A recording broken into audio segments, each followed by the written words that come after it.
presidency of Barack Obama, its initial elusiveness to the black imagination, its cinematic finality, its triumph, tragedy, and trauma, and all the drama in between that have livened a hopeful, fearful, hateful, anxious nation. There were those animated by disgust who sought his ouster by ballot, by brute force. There were those reticent before his political calculus of his ability to shift this nation beyond its ugliest history. And there were babies, black youth, transformed by it all. On Saturday, April 23rd, Barack Obama spoke of the Black Lives Matter movement, and his words were fascinating.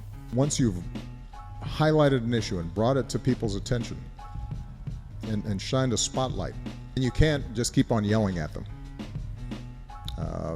And you can't refuse to meet because that might compromise the purity of your position.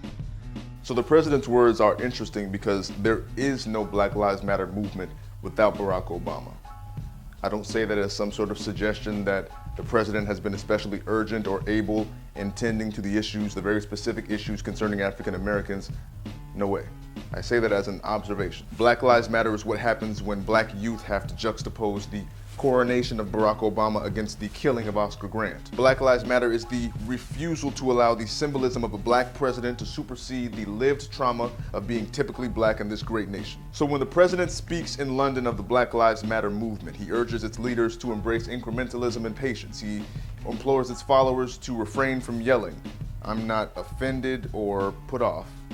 I'm fascinated." Here is the first black president of the United States speaking to those who were to be inspired by his black body in the White House, advising them on revolutionary practices and which tools to wield while navigating the nation he heads.